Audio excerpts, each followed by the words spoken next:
ระหว่างปรับปรุงในการแก้ไขให้ดีจากเดิมเพราะฉะนั้นถือว่าเป็นส่วนหนึ่งที่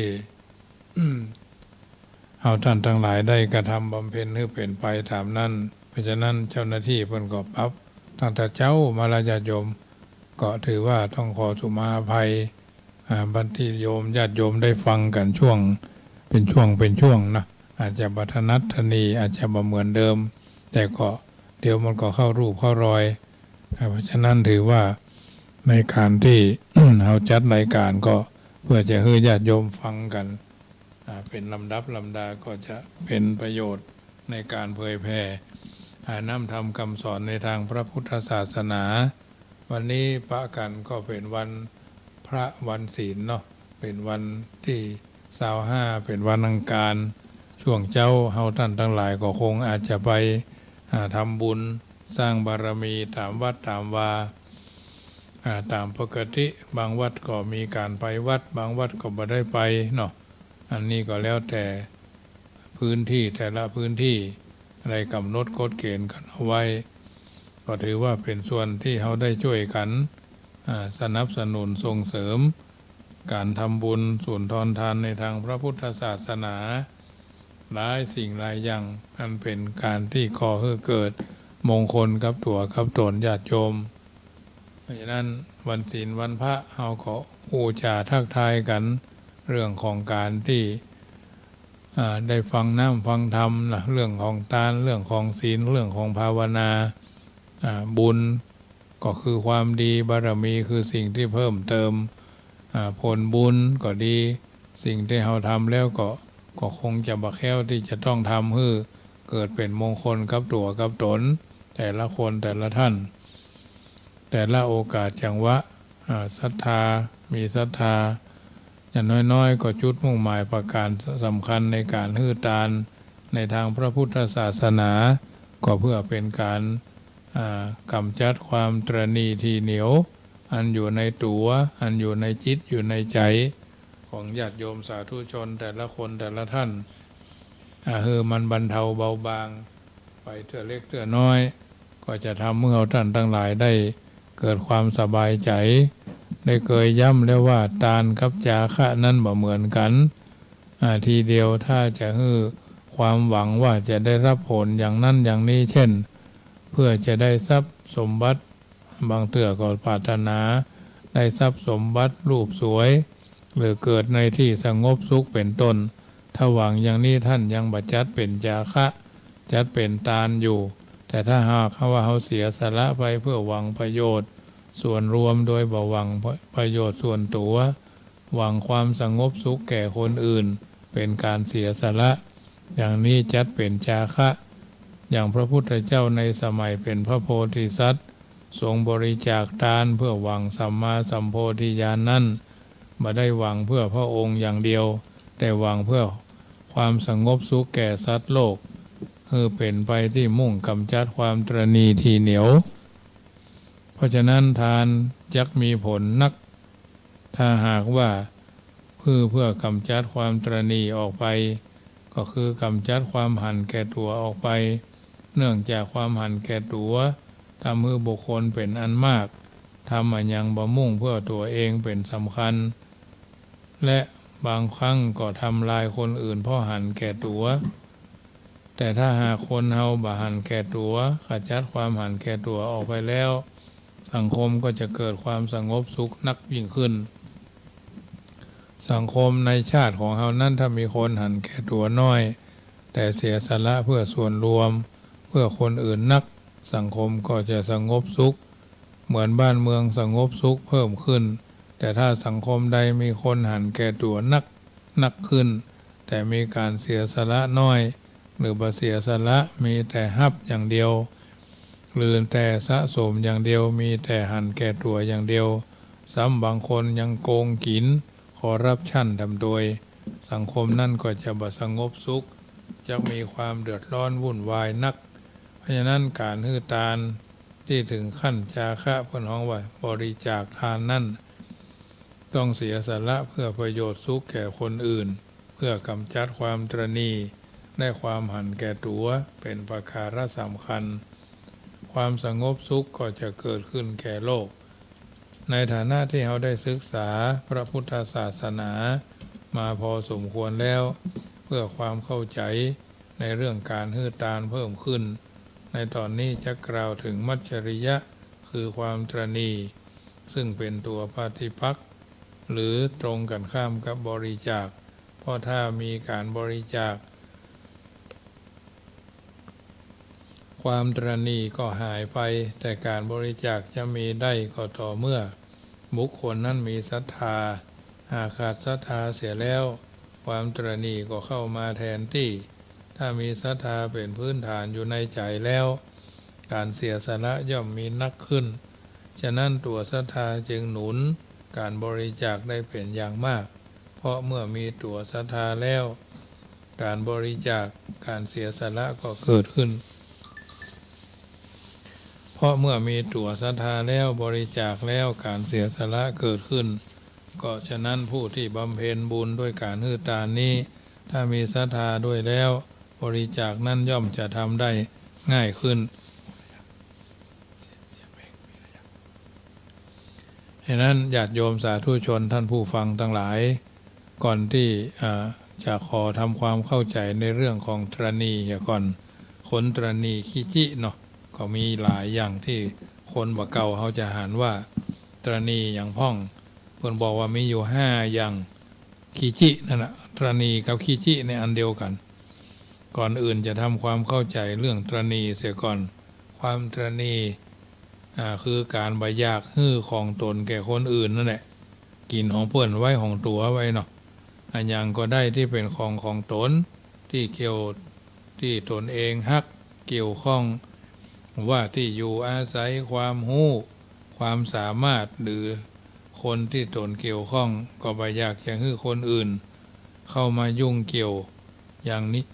จัดเป็นความตรณีทั้งสิ้นในพระพุทธศาสนาท่านแบ่งความตรณีนี้ห้องว่ามัจฉริยะออกเป็น5อย่างด้วยกันอันมัจฉริยะคือตรณีในญาติโยมธรรมาภาพเป็นผู้เจ้าก็นึกว่าก็คงจะมีพระเจ้าพระสงฆ์นี่ก็คงมีการตรณีแล้วกันไหนได้ญาติโยมตอนที่สอบปริญญาธรรม7ประโยคเนาะไปอบรมพิเศษก็ดีไปได้เพิ่นห้องว่าแนวข้อสอบเนาะเขาได้มาเขาก็ไปขอแลกเพิ่นเขาก็อ้างนั่นอ้างนี่ทุกเจ้าเหมือนกันเนี่ยนะไปเรียน7ก็บ่ได้ปุ่นไปอบรมวัดอรุณราชวรารามเรียบร้อยมาได้มาอยู่14เก่ง14ประโยคเก่งเนาะประโยค7มันมีอยู่2วิชาเขาเอาฮื้อเพิ่นแต่เขาไปขอเขาบ่ได้ปรากฏว่าปีนั้นน่ะคนที่เพิ่นบ่เอาฮื้อเฮาน่ะสอบตกหมดปริญญา8ก็เหมือนกันเอาไปเสาะหาครูบาอาจารย์ที่เพิ่นมีแนวเนาะเพิ่นบอกแนวข้อสอบเฮาบ่จะว่าภาษาพระเพิ่นว่าเก่งเนาะเก่งข้อสอบจำนวนนั้นจำนวนนี้เฮาก็ไปทำมาก็ได้มาก็ถ่ายเพิ่นเรียกว่าซีล็อกหรือถ่ายเอกสารตัวนั่นก็ใครได้ตัวนี้ก็ใครได้ก็เฮาก็ฮู้เหมือนกันว่าต้นสังกัดเพิ่นเอามาฮื้อเพิ่นเอามาแบ่งกันปรากฏว่ามันก็เหมือนว่าเพิ่นว่าตาบอดน้ำแจ้งเนาะผู้เจ้าที่ได้เก่งจากอาตมาภาพไปเนี่ยเขาบ่ดูก็ยังผ่านเท่านั้นประเดี๋ยวนี้นะเขาก็ยังผ่านปริญญา8เด้ออันเนี้ยคือความตรณีเนาะความตรณีของแต่ละรูปแต่ละตนจึงนำมาอู้เอิ้นเจริญพรบรรดาญาติโยมสาธุชนได้ยินได้ฟังว่าสิ่งต่างๆเหล่านี้มันเกิดขึ้นกับตัวกับตนเฮาแต่ละคนแต่ละท่านมันบ่เหมือนกันเนาะเพราะฉะนั้นมันบ่เหมือนกันบางคนนี่หันแก่ตัวหันแก่ได้ก็จะทำให้สิ่งต่างๆเหล่านี้เป็นมงคลกับตัวกับตนเอามีความใจกว้างกับเหมือนกันอย่าธรรมาภาพไปทานเทียนก็ดีปาญาติโยมไปห่วมกินห่วมทานตรงนั้นตรงนี้ก็ดี ทำกับข้าวทำอาหารแจกชะทาเจ้าบ้านพ่องได้พักไม้ใส่เครือมาก็เอาแจกอันนี้ถือว่าไม่มันก็ตรณีเหมือนกันนะญาติโยมอย่างโยมพี่โยมป้าโยมพ่อโยมแม่โยมพี่เชียงใหม่ก็ดี อย่างโยมแม่ครูจันเหรียญทองก็ดีเนาะโยมแม่จันเป้งนี่นะบรรดาแม่ทุกแม่เปิ่นเอาอันนั่นอันนี้แม่โยมแม่ชีกันที่นี้ก็เหมือนกันบ่เหมือนบ่ใช่แม่ก็เหมือนแม่บ่ใช่พ่อก็เหมือนพ่อนะเพราะฉะนั้นท่านแต่ละท่านเอาแล้วก็ดีใจภูมิใจนะเอาก็มีอย่างใดอย่างหนึ่งก็ทำมนต์พนว่าสวดมนต์เจ้าแรงเนาะเจ้าก็แผ่เมตตาท่านผู้ที่ของเล็กๆน้อยๆกัตมาด้วยดีตลอดมาบางคนก็หอมกะน้ำกะไฟบางคนก็หอมอันนั้นอันนี้บางคนก็ถวายกรรมแนะนำเนาะถวายกรรมแนะนำดังนั้นไงเขาก็ทับน้อมรับนะน้อมรับด้วยความบริสุทธิ์ใจอันเนี้ยเพราะท่านเขาช่วยกันชละมัจฉริยตรณีโยมพี่เจียงใหม่ก็เอาอาหาร น้องหมาเนาะเอามาตลอดจนขนมนมเนยเนาะทุเรียนกวนพ่องขนมปังพ่องไอ้น่ะโอวันตินพ่องวินต้าพ่องไอ้น่ะเน็ตวินต้าพ่องก็ถือว่าท่านก็บำรุงบ่เหมือนบ่ได้มาก็เหมือนมาบ่ได้อยู่นี่ก็เหมือนอยู่นี่เนาะทุกคนทุกท่านด้วยก็ถือว่าน้อมรับอันเนี้ยเป็นการยกตัวอย่างเพื่อเป็นการตัดมัจฉริยตรณีอย่างนั้นอาตมาภาพมีปรริญญาเปื้อนเป็นปรริญญาธรรมเข้าประโยคตนหนึ่งเมื่อเดือนนี้ท่านได้สมัยเมื่อปี2561แล้วเนาะ61ละท่านได้มาเขาก็บอกท่านมาหาหนังสือเดิมเนี่ยก็ขอเอาไปเรียนต่อตรงนั้นตรงนี้บางทีบางครั้งได้เอกสารอย่างมาก่อนแนวได้ท่านก็มือจนกระทั่งเดี๋ยวนี้ท่านก็ได้ปรริญญาธรรมเข้าประโยคไปละจบปริญญาโทกำลังเรียนปริญญาเอกแต่ดูเหมือนว่าท่านนี่จะบ่ค่อยมีบริวารเนาะบ่ค่อยมีบริวารถือว่าท่านเป็นคนพระประแดงเนาะเป็นมอญพระประแดงเนี่ยก็ถือว่าแต่ปรากฏว่าท่านเป็นนี่นะอาตมาภาพเคยช่วยเหลือมาหลายปีอันนี้ยกตัวอย่างให้ฟังว่าคนมีศีลเสมอกันอาจจะเป็นคนตรณีก็เยอะแต่เวลากำอู้น้ำเลียงเสียงปากนี่ท่านสุดยอดใครได้ยินได้ฟังนี่ดึมได้ขว้างสักกรรมนะเพราะฉะนั้นเนี่ยตรณีอันยังที่เป็นของตนนี่บ่ค่อยเนาะเอานี่หาเข้าเนาะน้ำเกณฑ์บรรณาการเอาไปตรงนั้นตรงนี้อยู่เป็นประจำแต่เวลาท่านมีท่านไม่เคยให้แต่เขาก็บ่เคยเรียกร้องนะได้ปัจจัยก็ถวายปัจจัยอาตมาภาพเคยถวายท่าน3 ปีเดือนละ 5,000 10 เดือนก็ 50,000เนาะ5 ปี3 ปี5 ปีเนาะร่วม 250,000เนาะก็ตอนนั้นนะตอนนั้นโควิดยังมาเตื้อก็ช่วยประคับประคองพอดีท่านได้ปุ๊บแม้กระทั่งเฉลิมฉลองท่านก็ปักย่ามทำบุญย่ามไว้40 กว่าใบยังมาบอกคืออาตมาว่าท่านผมไม่ได้ทำให้เถืออาจารย์สักใบก็เขาก็จะใครได้เนาะบ่เขาก็บ่เอาสมัยเป็นขโยมก็ดีเป็นพระอ่อนเป็นลูกเป็นหลานพ่ออุ้ยเหมือนกันเพิ่นมีหลานหลายหลานไม่เป็นสาวบ่เพิ่นมีลูก8 คนพ่ออุ้ยแม่อุ้ยนะเฮาก็เป็นลูกคนตุกก็เลยบ่อยากจะเข้าไปใกล้อันเนี้ยพ่อก็เลยบอกว่าหันเพิ่นมีอย่าไปจะหันเพิ่นกินของล้ำจะไปพอหน้าเปิ้นนับสตางค์อย่าไปใกล้เนาะเปิ้นเรื่องส่วนตัวบ่ต้องไปหูยาวไปหาเปิ้นอยู่ไกลๆเปิ้นจะใส่โทษใส่ตาเขาก็ถือเป็นบรรทัดฐานจนกระทั่งถึงปัจจุบันวันนี้เป็นเจ้าอาวาสกรรมการบางคนว่าท่านยังไปขอคนนั้นคนนี้เปิ้นมีเงินเหมือนจะตายหรอไปขอเท่าแก่นั่นต่อไปขอเจ้นั่นต่อคุณหญิงนั่นก็คุณนายนั่นต่อแม่เอ๋ยพ่อเอ๋ยโยมเอ๋ยถ้าเปิ้นจะมาทำก็ทำบ่ทำก็บ่เป็นหยังบัดใหญ่บัดได้ทำก็บ่เป็นหยังพระพุทธเจ้าเพิ่นจะมาสอนแปลงหั่นแปลงนี่แต่เพิ่นบอกช่วยกันสร้างเสริมเพิ่มเติมแจกธรรมะเป็นทานก็ทำไปเท่าที่เขาจะทำไปเนี่ยมันจะเดือดร้อนห้อนใจ บางคนเข้ามาวัดจังกำอาหารกุฏิยังบ่แล้วถ้าบ่เดียวยังแปลงให้มันแล้วก็สู่เขาไปซ้อสตางค์มาแปลงดอกจะทำนองเนี้ย เขายังบ่เคยทำเลยเพียงแต่เพิ่นว่าหมู่นี้จะได้แค่มนุษย์สมบัติบ่ได้บริวารสมบัติคือเพียงแต่บอกให้เขาแต่ตัวเองไม่เคยทำเนาะ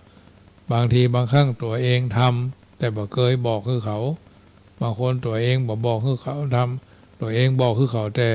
ตัวเองบ่เคยทำนะมันก็ไปได้มนุษย์สมบัติสวรรค์สมบัตินิพพานสมบัติ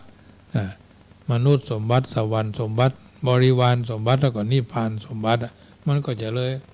เลยบ่ครบนะอันนี้ก็นำมาอุเอิญเจริญพรให้ญาติโยมฟังเนอะ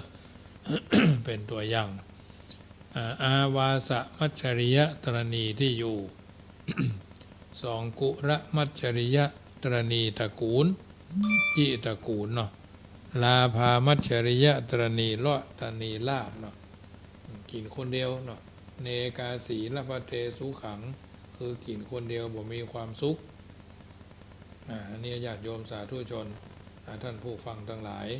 นำมาอุเอิญเจริญพรให้ญาติโยมได้ฟังเนอะเป็นตัวอย่างในการดำเนินชีวิตเมื่อถูกต้องท่องแท้ตามสมัยการอันจะพึงกระทำบำเพ็ญให้เป็นไปตามวาระโอกาสและจังหวะเวลาฉะนั้นถือว่าทุกสิ่งทุกอย่างเป็นสัจธรรมทั้งนั้นความจริงทั้งนั้นมันเกิดขึ้นแล้วก็เกิดเสียยังเจโตปณิธานที่เขาได้ทำไว้ธรรมมัจฉริยะตรณีธรรมตรณีมัจฉริยะตรณีวันนะมัจฉริยะตรณีวันนะความหมายของตรณีทั้ง5ประการนี้มีคำกล่าวไว้ในคัมภีร์อังคุตรนิกายนวกนิบาตในพระไตรปิฎกเล่มที่23ในที่นี้ขออธิบายเพื่อความเข้าใจง่ายๆในบรรดาความตรณีที่อยู่ตรณีตระกูลตรณีลาภตรณีวันนะตรณีธรรมตรณีก็คือขี้จินั่นแหละญาติโยมได้ฟังเป็นลำดับเนอะได้ฟังเป็นลำดับคนที่ขี้จิอย่างพ่องขี้จิที่อยู่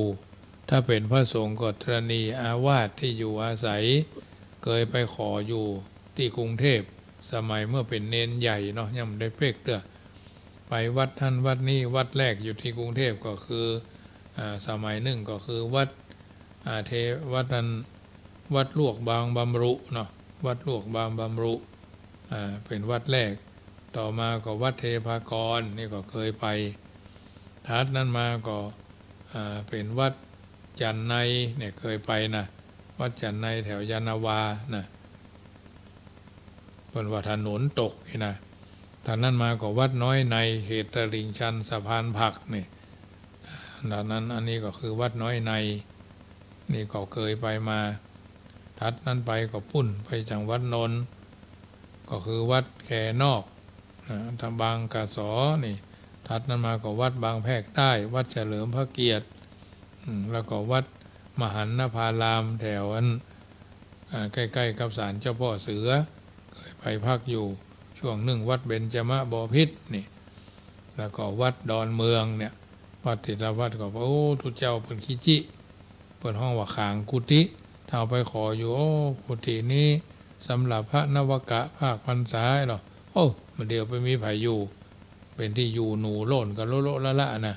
อย่างวัดดอนเมืองกับเหมือนกันอาตมาภาพเวลาลงไปสอบกุฏิมีเป็น15หลังมั้งนะหลังชั้นหนึ่งกุฏิหลังหนึ่งก็3ชั้นชั้นละ10ห้อง10ห้อง3ชั้นละ10ห้องก็ปวดเท่าเดี๋ยวนี้ก็มีกันหนูกับหล่นสดซัดพระเนนก็ไม่ค่อยมีหลายแต่ก่อนนี้พระเนนมีเป็น200คนอย่างน้อยๆก็150อย่างนักก็200พระทหารอากาศเพิ่นมาบวชภาคพรรษาเนาะอันเนี้ยขีจิตนีที่อยู่ถ้าเป็นเจ้าบ้านก็ตนีที่อยู่บ้านเฮือนมาฮือไผเข้ามาอยู่ในถิ่นของตนหรือในบ้านในเมืองของตนเช่นพระสงฆ์อยู่วัดไหนอาวาสไหนเมื่อพระมาจากที่อื่นจะมาขออยู่ก็ฮืออยู่เรื่องหั่นเรื่องนี้อดแอดเพราะบ่ใจพวกพ้องของตนหรือตนเองบ่อยากจะฮือไผเข้ามาอยู่ในกุฏิในวัดของตนผู้ที่ตนีอย่างนี้ก็มีอยู่บ่น้อยในปัจจุบันก็คือกีดกันพระสงฆ์อื่นสามเณรอื่นที่จะเข้ามาอยู่อาศัย พื่อที่จะเข้ามาศึกษาเล่าเรียนเป็นต้นอย่างวัดในกรุงเทพค่อนข้างหายากบางวัดก็อยู่กันแน่นหนาเพราะพระเนนมาจากต่างจังหวัดมาศึกษาเล่าเรียนบางวัดบ่แน่นบางแต่สมภารบ่รับคือบ่รับพระจากต่างจังหวัดหรือบ่รับพระเนนบางภาคบางท่านก็อยู่ในกุฏิใหญ่รูปเดียวมีพระอื่นอยู่เลยบางเสื้อก็ครอบครัวครอบครองเสียสองหลังไม่ยอมให้คนอื่นเข้ามาอยู่บางทีก็กุฏิว่างๆก็ไม่ยอมให้ไผอยู่อย่างนี้เรียกว่าตรณีอาวาสตรณีเช่นนี้บ่เป็นผลดีต่อพระศาสนาเป็นผลดีต่อการดำรงมั่นคงของพระพุทธศาสนาเพราะวัดนั้นเขาสร้างไว้สำหรับให้พระสงฆ์เข้าอยู่อาศัยเมื่อมาตรณีที่จิตรณีแล้วก็จะเป็นคนห้องว่ามาตรณีเสียอย่างนี้แล้วก็ทำให้พระสงฆ์ที่มาจากจตุรทิศทั้งสี่บ่มีที่อยู่ที่อาศัย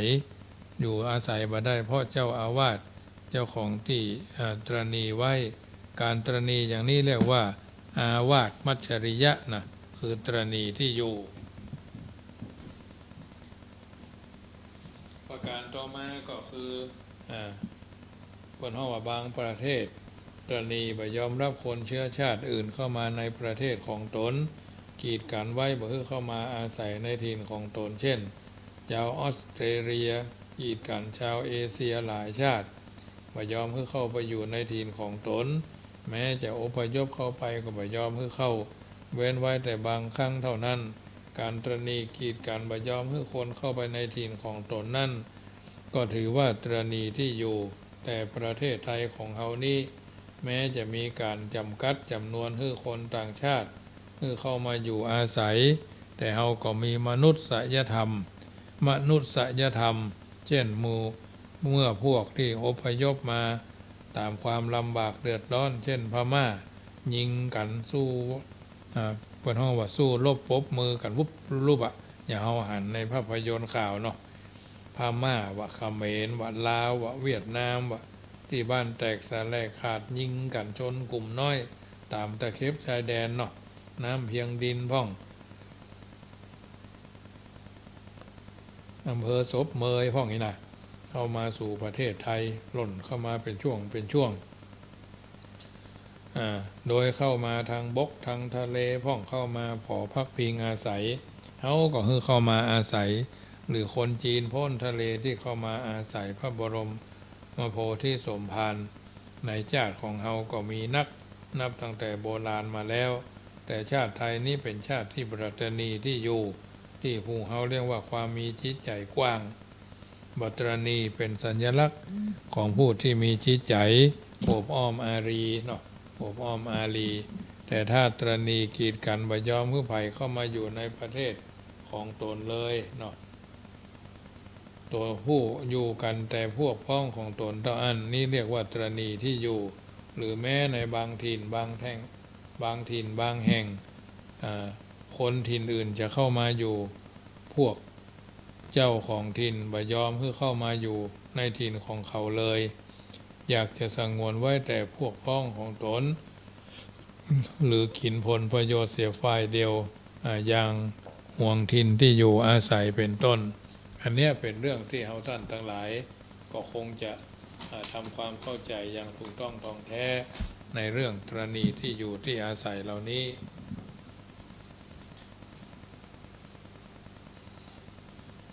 เป็นบรรทัดฐานในการดำเนินชีวิตของเฮาท่านทั้งหลายเป็นลำดับไปฉะนั้นสิ่งต่างๆเหล่านี้ก็ถือว่าเป็นเรื่องสำคัญเนาะเพราะว่าในหมู่บ้านในวัดในหมู่บ้านในกลุ่มชุมชนตลอดจนในตระกูลเครือญาติก็สำคัญเหมือนกันตรณีที่อยู่ที่อาศัยบางทีเพิ่นมันมีการจับจองที่สปก.ตรงนั้นตรงนี้นะเราจะอ่านว่ามีการไปจับจองกันบางทีก็เป็นใส่ชื่อลอยๆเข้าไปก็มีเพราะฉะนั้นญาติโยมสาธุชนวันนี้เป็นวันศีลเป็นวันพระเนาะก็คงจะอู้ได้แค่3มัจฉริยะตรณีอาวาสที่อยู่ตรณีตระกูล ตระกูลในที่นี้ก็คือตระกูลของคนที่เฮาฮู้จักมักคุ้นเป็นต้นท่านยกตัวอย่างเช่นพระบางรูปบ่อยากให้คนอื่นมาฮู้จักกับโยมอุปถาของตนอันนี้สำคัญมากวัดในเมืองใหญ่ๆบอกว่าเมืองไหนเนาะวัดในเมืองใหญ่ๆขางญาติขางโยมเนาะโยมบางคนก็บ่ค่อยทำความเข้าใจก็มีเนาะขางญาติขางโยมคนนั่นก็ขางคนนั่นคนนั่นจะต้องมาทำวัดทำบุญวัดฉันอย่างเดียวไปทำบุญวัดอื่นบ่ได้เนี่ยเพราะถ้าพระรูปใดมาฮู้จักกับโยมอุปถาของตัวเองแล้วเป็นบ่าชอบเป็นสวึดสวือตืบโยนเนี่ยเดี๋ยวโยมอุปถากนั่นจะไปบำรุงอุปถากพระองค์อื่นเสียแต่บางโยมบางคนเพิ่นก็เข้าใจใจดุลพินิจใจปัญญาใจวิจารณญาณดูก็ฮู้ว่าทาเทศาเทเสียหรือพอฮู้เพิ่นไปว่าทำบุญวัดอื่นนะมันมีในสมัยพุทธกาลนั่นน่ะโยมทุเจ้าขางโยมนี่นะทุเจ้าขางโยมไม่ใช่ว่ามีสมัยนี้มีแต่สมัยพุทธกาลนะแทนที่จะดีกับพระกันไปทำบุญนะโยมอย่างอันอย่างอีบางทุเจ้าบางตนก็ปันเลาะเนาะเพิ่นห้องว่าประจบประแจง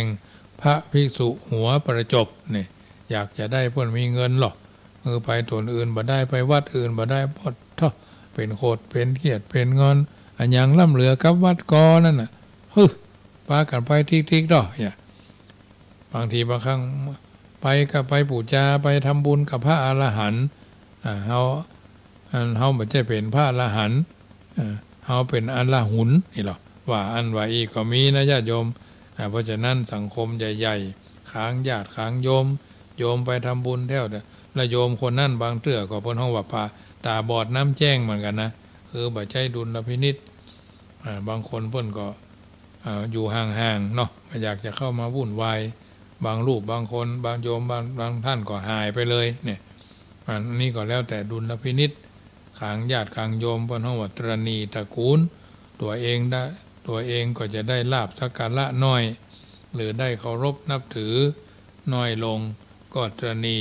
ว่าพระภิกษุอื่นเข้าไปหาผู้รู้จักสกุลอุปถาของตัวโดยกีดกันเอาไว้ด้วยประการต่างๆจะกีดกันพระอื่นหรือกีดกันโยมอุปถาของตนเอาไว้บ่พบพระเหล่านั้นหรือทั้งสองอย่างเนี้ยอย่างนี้เรียกว่าตรณีตระกูลเหมือนกันพระเจ้าพระเนรนี่หันคนใดญาติโยมตระกูลใดเป็นคุณหญิงคุณนายเป็นเจ้าสัวเป็นเจ้นั่นเจ้นี่นะขาง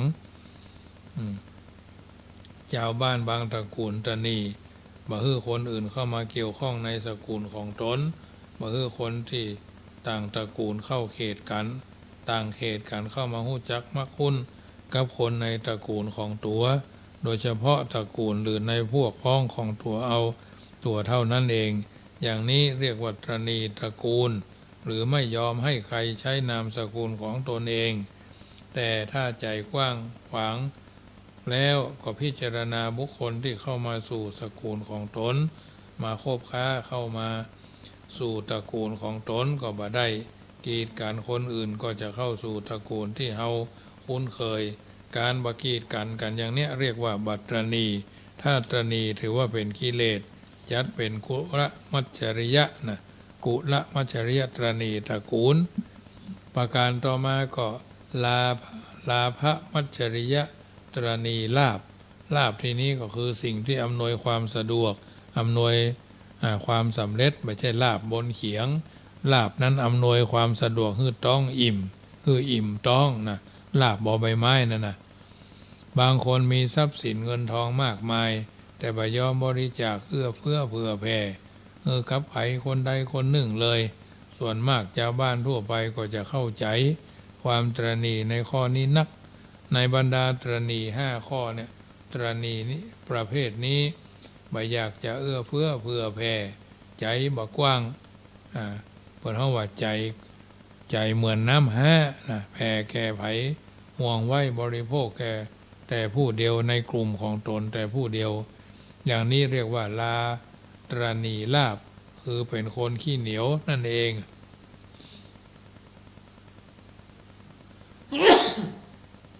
มาท่านญาติโยมสาธุชน จามฮั่นต่อมาก็คือวันณมัจจริยะตรณีวันณะคันจมูกแล้วก็จามทันทีเนาะวันณะในที่นี้ก็ถือว่าหมายถึงผิวพรรณเจื้อจาดถ้าในประเทศอินตรเดียเนาะหันชัดเจนมากคือวันณะมีอยู่4วันณะกษัตริย์วันณะพราหมณ์วันณะแพทย์วันณะสูตรวันณะในอินเดียกีดกันบ่ให้คนในวันณะอื่นเข้ามาสู่วันณะของตนของวันณะกษัตริย์ก็มีการแต่งงานกันอยู่ในวันณะของตนบ่ยอมแต่งงานกับคนวันณะอื่นหรือบ่ให้คนอื่นเข้าไปยุ่งในวันณะของตนแม้พวกวันณะพราหมณ์ก็ยังถือชั้นวันณะกันอยู่นักห้องวัตรณีวันณะหรืออู้ง่ายๆก็คือตรณีคุณความดีบ่ปรารถนาจะให้คนทนอื่นสู่ตนเองได้แม้อย่างนี้ก็จัดเป็นวันณะมัจจริยะเหมือนกันหันว่าตนดีอย่างโน้นอย่างนี้แล้วก็กลัวว่าคนอื่นจะมากีดกันจะมาเก่งเท่าตนก็ตรณีไว้กีดกันไว้เมื่อคนอื่นมาดีเท่าตนจัดเป็นวันณะมัจจริยะเหมือนกันหันชัดเจนมากในประเทศแอฟริกาในสมัยที่มูฝรั่งยังมีอำนาจมากเหยียดผิวบ่ให้พวกชนพื้นเมืองผิวมึกหรือผิวดำเข้ามามีอิทธิพลมีสิทธิเสรีภาพเท่าพวกผิวขาวทั้งที่แผ่นดินในแอฟริกาใต้เป็นเมืองของพวกคนผิวดำมาเดิมมูผิวขาวมาจากอังกฤษแท้ๆเข้ามายึดครองบ้านเมืองของพวกผิวดำเอาไว้แล้วยังเหยียดยามพวกผิวดำเนาะบ่ให้สิทธิเสรีภาพเท่าพวกตนเช่นกีดกันบ่ให้ใช้โรงพยาบาลบ่ให้ใช้สาธารณประโยชน์หรือที่อยู่ที่เข้าโรงเรียนร่วมกับตนการไว้ให้พวกผิวขาวได้อยู่ในชั้นเท่านั้นบางทีแต่ไม่ใช่พวกผิวดำในประเทศแอฟริกาอย่างเดียวที่พวกฝรั่งเหยียดผิวแต่พวกผิวดำก็มาจากอินเดียก็ถูกกีดกันแม้พวกผิวเหลืองก็ถูกกีดกันแถมแต่เมื่อญี่ปุ่นมีอำนาจมากขึ้นก็เผาลงไปหน่อยโดยถือว่าพวกญี่ปุ่นนี้ผิวเหลืองก็อนุญาตบ่ค่อยกีดกันเหมือนพวกผิวดำอันนี้จึงนำมาเสนอให้ญาติโยมสาธุชนท่านผู้ฟังทั้งหลายฟังไว้เป็นนิทัศนะอุทาหรณ์ในเรื่องของตระกูลการตรณีตระกูลในวันนี้ก็ถือว่าอู้เอิญเจริญพรคือบรรดาญาติโยมสาธุชนได้ยินได้ฟังเป็นลำดับวันนี้รายการบ่ค่อยจะเสถียรเท่าใดนักพออยู่ในการปรับปรุงสถาคลื่นส่งสัญญาณเนาะเจ้าหน้าที่ช่างเพิ่นมาตั้งแต่บ่าย4 โมงเนาะ3 โมงผายทางวันเวียงหนองล่องก็มีการจัดเพิ่นเฮาว่าใส่เทปเพราะว่าเจ้าหน้าที่เพิ่นบ่แล้วเพิ่นเฮาว่า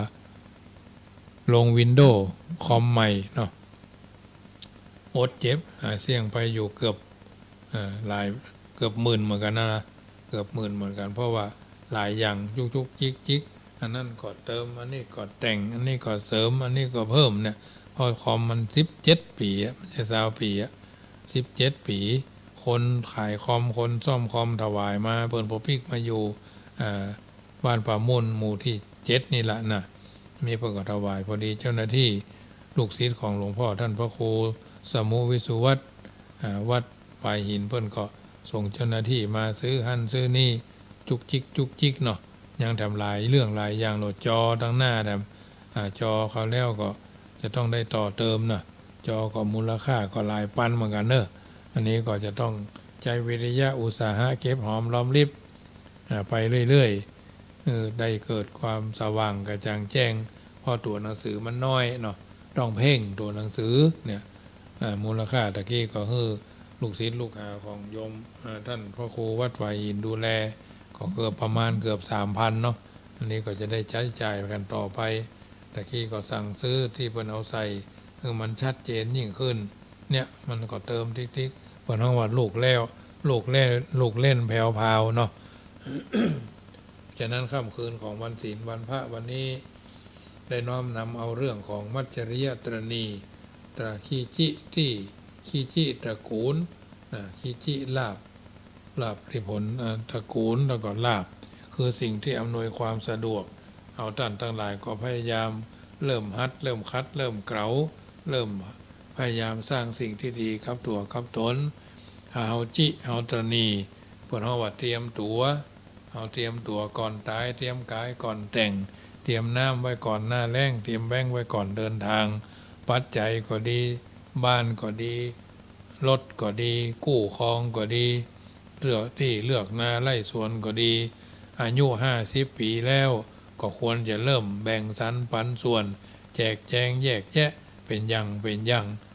ญาตมาภาพเมื่อ2-3 วันเดินทางไปอำเภอเวียงป่าเป้าไปแว่เอวไหว้สาที่วัดพระธาตุกูเบียก็ไปได้หนังสือมาเล่มหนึ่งก็เป็นบรรทัดฐานเป็นตัวอย่างในการที่จะ เขียนหนังสืออัตชีวประวัติของตัวเก่าทำเมื่อเขายังมีชีวิต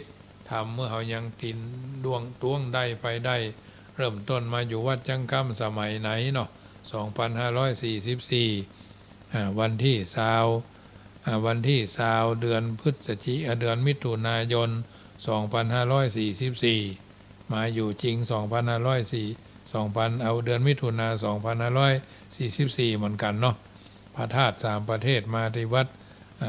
พระพุทธบาทตากผ้าเนี่ยพนมาหั่นได้ลำดาจะเขียนเป็นเรื่องมาอยู่วัดจังกำทางนั้นทางนี้เราก็ต้องเขียนเอาไว้สักวันหนึ่งพอเราว่าเตรียมตัวไว้เพราะเราอายุ50ลงมาแล้วเนาะ50ลงมา8 ปีคนมีอายุ50 ปีเนี่ยก็เหมือนบ่าย3 โมงนะ60 ปีก็เหมือน4 โมง70 ปีก็เหมือน5 โมง80 ปีก็เหมือน6 โมง90 ปีก็เหมือนทุ่มไปบ่ถึงก็จ้างมันถึงก็จ้างมันเอาก็บ่ต้องไปซีเรียสเครียดอย่างนักกันหนาเนาะอันนี้ก็ถือว่าประคับประคองกันไปอย่างตะคืนนะคุณโยมตะวาเมื่อแรงเนาะโยมแม่เพิ่นโทรมาจากพุ่นบ้านอำเภอแม่สอยบ้านแม่สอยจอมตองพุ่นคนเฒ่าแม่หญิง84คนเฒ่าผู้ชาย88เสียงก็ยัง60เหมือนกับ60-70เนาะอันเนี้ยเป็นเรื่องที่รูปพรรณสันฐานน้ำเรียงเสียงปากนี่มันแน่เราต้องเตรียมไว้เสมอเตรียมตัวก่อนตายเตรียมกายก่อนแต่งเตรียมน้ำไว้ก่อนหน้าแล้งเตรียมแบงค์ไว้ก่อนเดินทางอวัสสาอนิจจังไม่เที่ยงทุกขังไม่ใช่ตัวตนเนาะเป็นของที่บัจีรังยั่งยืนทางนี้ทางนั้นมันกินมันตานไปตายไปล้มหายตายจากบ่ต้องไปหวังพ่อบ้านตายบ่ต้องไปหวังแม่บ้านจะตานก็เข้าหาก็อาจจะตานเหมือนกันเมินไปยิ่งหนุ่มกับน้ำก้อมซ้ำให้นักแก่นะเปิดห้องว่าผ่านเนาะบางทีบางครั้งมันไม่ใช่แน่อยู่ไปฟังไปเดี๋ยวก็เพลงมันยังว่าแล้วก็เดี๋ยวก็อีแม่ง่อม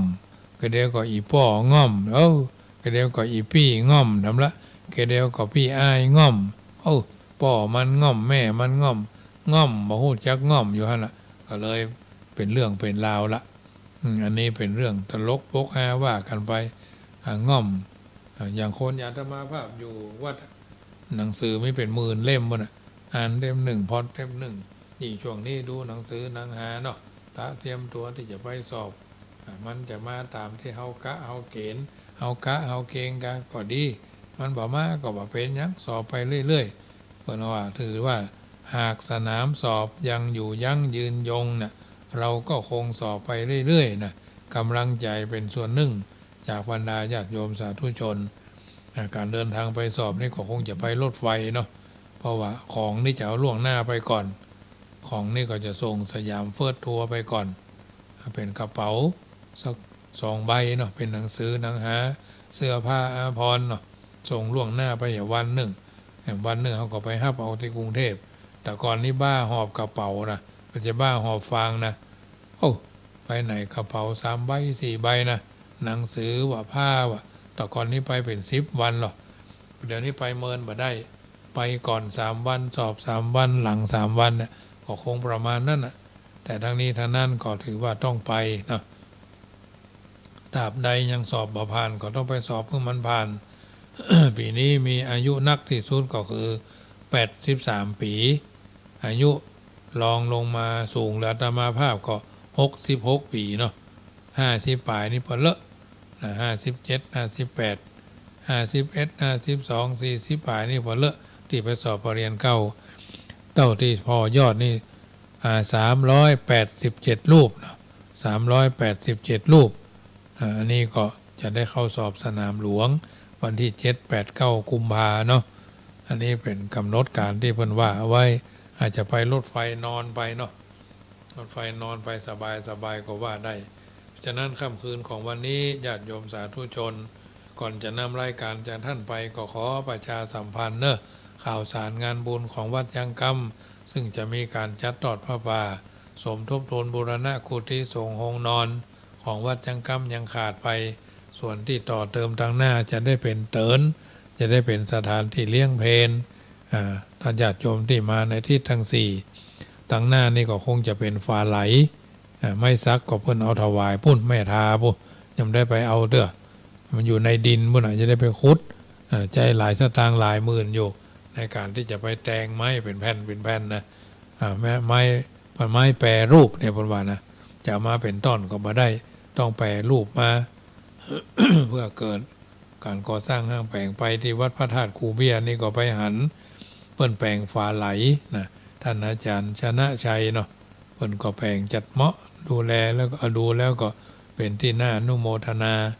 ในการที่พัฒนาวัดวาศาสนาวัตถุศาสนสถานบริวารบริบทบริเวณเนาะบริเวณบริบทบริวารแล้วก็บริการเยี่ยมที่วัดพระธาตุกูเบียกุฏินี่เยี่ยมเลยวันหน้าวันตามาพักที่นี่ก็ได้เนื่อยหรอมาพักเถอะมาเป็นยังไงหรอเดี๋ยวโอกาสหน้าก่อนค่อยไปนี่ก่อนนำมาอู้เอิญเจริญพรเนอะร่วมทำบุญเป็นเจ้าภาพทอดพระป่า2,565 กองเงินกองละ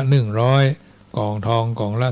200กองเพชรกองละ300นะกองเงินกองละ100กองทองกองละ200กองเพชรกองละ300กุฏิก็ยังขาดสตังค์ปัจจัยไปประมาณร่วม300,000 กว่าบาทเนาะก็ปรารภเหตุในหลวงพ่อนั่นลงแม่อำพรประมวลโกมาศบ้านสันปะซักหลวงอำเภอสันทรายจะได้เป็นต้นเป็นประธานในการสละจตุปัจจัยเป็นเจ้าภาพใบราคาจำนวน2 ตั๋ว 9,000 บาทปัจจัย9,000 บาทเนี่ยจะได้เป็นตัวตั้งตัวโชว์ตัวชูเนาะทุกกตาในการจัดกองบุญของกระทรวงครั้งนี้วันที่12เมื่อคืนก็12ภาคบ่ายก็สวดนพเคราะห์13เมื่อคืนก็มีการ13กินข้าวน้ำจ้ำข้าวไงแล้วก็สวดสืบชะตาสืบโหราชะตากับท่านที่เกิดปีชงเนาะอันนี้ก็จะได้รายละเอียดใกล้ๆทำคำเนอะวันนี้พอเวลาก็คงจะได้เวลาที่จะได้นำรายการจากท่านไปก่อนรัตนัตตยานุภาเวนะ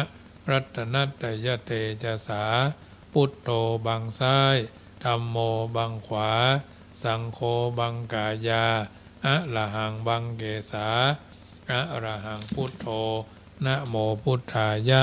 อายุวันโนสุขังปะลังขอเจริญพร